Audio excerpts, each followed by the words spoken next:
মুন্সিগঞ্জের গজারিয়া উপজেলার হোসেন্দি ইউনিয়নে স্থানীয় আধিপত্য ও পূর্ব বিরোধের জেরে বিএনপি কার্যালয় সহ একাধিক বাড়িঘরে ভাঙচুরের ঘটনা ঘটেছে। সোমবার দুপুর ১:৩০টার দিকে উপজেলার চরবলাকি গ্রামে এ ঘটনা ঘটে। এলাকাবাসীর অভিযোগ, স্থানীয় যুবলীগের সাবেক নেতা নাজমুল মন্টু সমর্থকরা দেশীয় অস্ত্রশস্ত্র নিয়ে ইউনিয়ন বিএনপির আহ্বায়ক কমিটির সদস্য মাহফুজ প্রধানের বাড়িতে হামলা চালায়। নাজমুল 5 মার্ডারের সে আসামি।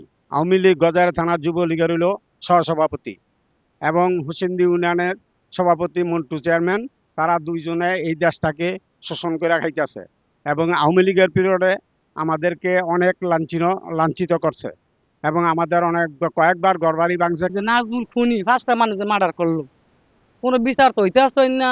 আর 5টা মানে মার্ডার করে বলাই স্যার আওয়ামী লীগের মানে কি কইরা থাকে এই যে কই বাড়ি ঘরে আইয়া ভাঙচুর কইরা প্রত্যেকটা বাড়ি ঘর ভাঙ্গা লুট কইরা বিজেপি সব নিছে। নাজমুলের লোকে নাজমুলে নিজে আইছে, নাজমুলে অর্ডার দেয় 5টা মানুষ মারছি, আরো 5টা মানুষ মারমু, তোরা কিছু করতে পারবি? 32 ইঞ্চি জেভিকো টিভি এখন মাত্র 15,000 টাকায়, সাথে পাচ্ছেন 3 বছরের প্যানেল ওয়ারেন্টি।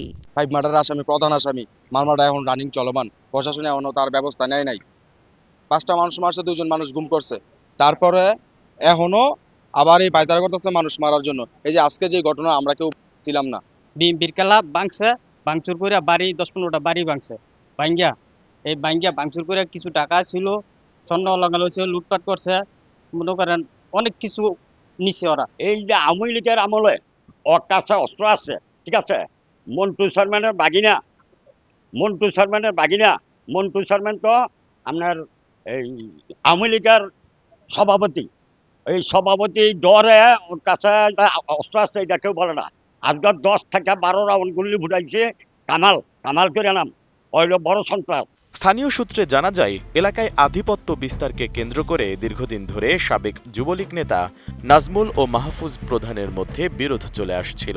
সোমবার একটি মামলায় হাজিরা দিতে গিয়ে মুন্সিগঞ্জ আদালত প্রাঙ্গণে দুই পক্ষের মধ্যে কথা কাটাকাটি ও উত্তেজনার সৃষ্টি হয়। পরে তারা এলাকায় ফিরে এলে নাজমুলের সমর্থকরা দেশীয় অস্ত্রশস্ত্র নিয়ে মাহফুজ প্রধানের বাড়িতে হামলা চালায় বলে অভিযোগ ওঠে।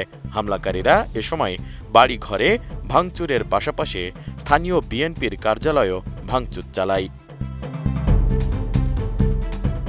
ঘটনার সত্যতা নিশ্চিত করে মুন্সিগঞ্জের পুলিশ সুপার মিনহাজুল আলম বলেন, এটি কোনো রাজনৈতিক দ্বন্দ্ব নয়, স্থানীয় আধিপত্যকে কেন্দ্র করে সৃষ্ট বিরোধের জের ধরে এ ঘটনা ঘটেছে। ঘটনায় জড়িতদের বিরুদ্ধে আইনগত ব্যবস্থা গ্রহণ করা হচ্ছে। এ ঘটনায় এলাকায় উত্তেজনা বিরাজ করলেও পরিস্থিতি বর্তমানে নিয়ন্ত্রণে রয়েছে বলে জানান তিনি। Desk report, ATN news.